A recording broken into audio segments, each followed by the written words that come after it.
दोस्तों कल एक बार फिर से अमेरिका के बाजार में भारी वॉलेटिलिटी देखने को मिली है। भारतीय बाजार में इन्वेस्टर्स की पोर्टफोलियो में एक बार फिर से बड़े नुकसान आ रहे हैं और इन सब के पीछे कारण सिर्फ और सिर्फ अमेरिका के प्रेसिडेंट ट्रम्प साहब हैं। उन्होंने कल फिर से टैरिफ को लेकर बड़ा खेल खेला है। मैं आपको बताना चाहूंगा, भारतीय टाइमिंग के हिसाब से रात 8 बजे खबर आती है कनाडा पे एडिशनल 25% का टैरिफ लगाया जाएगा स्टील और एल्यूमिनियम पे, यानी टोटल टैरिफ हो जाता है 50% का। और करीब भारत के टाइमिंग के हिसाब से रात के 12 बजे इस फैसले को बदल दिया कि जो 25% का टैरिफ लगाया था उसे हम रोक रहे हैं। अब ऐसा क्या हुआ जो 6 घंटे में ही अपना फैसला बदलते हुए दिख रहे हैं। वहीं दूसरी तरफ यूरोपियन यूनियन की तरफ से कमेंट्स आ रहे हैं कि हम अमेरिका के टैरिफ का जवाब टैरिफ से देंगे। इस टैरिफ के चलते अमेरिका में रिसेशन का खतरा दिखने लगा है दोस्तों, जिसकी वजह से भारतीय बाजार में आईटी क्षेत्र की पूरी तरीके से धज्जियां उड़ गई हैं। आज इंडेक्स 4% तक नीचे है। कुछ अच्छी खबरों के बारे में बात करें तो वो भी है यहाँ पे। US officials and Ukrainian officials की मीटिंग्स थी सऊदी अरेबिया में, जहां पे यूक्रेनियन ऑफिशियल्स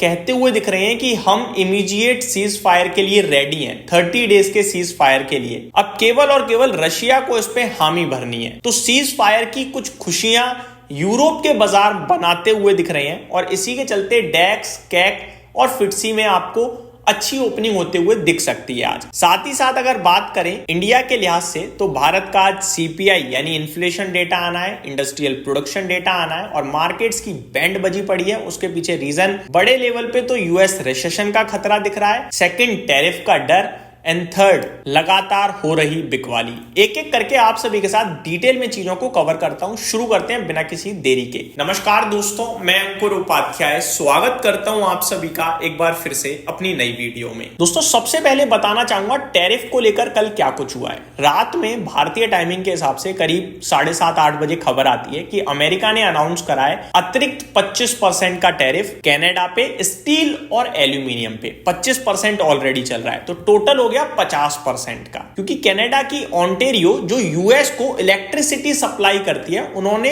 टैरिफ के जवाब में टैरिफ लगा दिया था 25% का इलेक्ट्रिसिटी पे। और इसी के चलते यूएस प्रेसिडेंट ने कहा कि आप हमारे ऊपर अगर 25% लगाओगे बिजली पे तो हम अतिरिक्त 25% और लगा के 50% कर दिया। थोड़ी देर बाद इन सबके बीच में बातचीत हुई और ओंटारियो ने जो 25% का चार्ज लगा रहे थे वो यूएस पे, उसको वापस ले लिया कि नहीं लगाएंगे। थोड़ी ही देर में ट्रम्प साहब ने भी कह दिया कि जो हमने एडिशनल 25% का टैरिफ लगाया था हम भी उसे कैंसिल करते हैं। यानी विद इन 6 आवर्स 25 से 50% टैरिफ हुआ और 50 से 25% पे आ गया वापस। वहीं दूसरी तरफ कनाडा का ओंटारियो जो 25% टैरिफ लगा रहा था इलेक्ट्रिसिटी पे, जो यूएस जा रही है, उसने वो वापस ले लिया।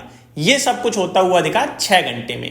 अब इतनी अगर अनिश्चितताएं बन जाएंगी बिजनेस को लेकर तो सोचो वहां बिजनेस करना कितना मुश्किल हो जाएगा। टैरिफ की दूसरी खबर की तरफ चलें तो यूरोपियन यूनियन की तरफ से कमेंट आए हैं कि जो अमेरिका ने 25% का टैरिफ लगाया है स्टील और एल्यूमिनियम पे, इसका जल्दी ही हम जवाब देंगे। उन्होंने अनाउंसमेंट करी है कि अप्रैल में लगभग 26 बिलियन यूरोस के गुड्स एंड सर्विसेज जो इंपोर्ट हो रही हैं यूरोप में यूएस से, उस पे वो भी टैरिफ लगाएंगे। इस टैरिफ के लगाने की वजह से यूएस में रिसेशन का खतरा बढ़ता हुआ दिख रहा है। यूएस में रिसेशन की उम्मीदें 2024 में मात्र 15% थी, लेकिन 2025 करंट सिचुएशन में ये बढ़कर 35% हो चुकी हैं दोस्तों। ट्रम्प साहब ने खुद भी लास्ट वीक कहा था कि कहीं ना कहीं रिसेशन आ सकता है, बट अब ट्रम्प साहब कह रहे हैं कि रिसेशन नहीं आएगा, सब ठीक है। शॉर्ट टर्म में दिक्कत है लेकिन पोजिशनल बेसिस पे सब अच्छा है। और इस रिसेशन के डर की वजह से भारत की आईटी कंपनियों का बड़ा बुरा हाल हो गया है दोस्तों। आईटी सेक्टर की बात करें तो करीब 4% नीचे है। दिग्गज आईटी कंपनियां इंफोसिस, एचसीएल टेक, विप्रो, टीसीएस जैसी कंपनी 5% तक इंट्राडे में टूटते हुए दिख रही हैं। मैं आपको बताना चाहूंगा इन बड़ी बड़ी आईटी कंपनीज का ज्यादातर बिजनेस यूएस और यूरोप से ही आता है और इन दोनों ही जगह पे टैरिफ वॉर चल रही है इस समय, जिसका डायरेक्टली इनडायरेक्टली नुकसान भारत की आईटी कंपनीज को भी होता हुआ दिखेगा। ये सारी तो खराब चीजें हो गई दोस्तों। अब कुछ अच्छी चीजों के बारे में बात करते हैं। अच्छी चीजों के बारे में बात करें तो यूक्रेन के ऑफिशियल्स और यूएस के ऑफिशियल्स की एक मीटिंग थी सऊदी अरेबिया में, जहां यूक्रेनियन ऑफिशियल्स एग्री कर गए हैं 30 डेज के इमीडिएट सीज फायर को लेकर। अब केवल और केवल रशिया के हामी का इंतजार है। जैसे ही वो हाँ कर देते हैं तो ये 30 डेज का सीज फायर हो सकता है, जिसकी वजह से शांति बन सकती है और पोजिशनल बेसिस पे शायद ये वॉर भी खत्म हो जाए। और इसी के चलते यूरोपियन मार्केट्स की तरफ अगर आप नजर डालें, चाहे वो फिट्सी हो, डेक्स हो या फिर वो फ्रांस का कैक हो, इनमें ओपनिंग अच्छे होते हुए दिख सकती है हमें। यूरोप में आज कुछ बड़ी कंपनीज हैं, उनकी अर्निंग्स का भी इंतजार है, लाइक प्यूमा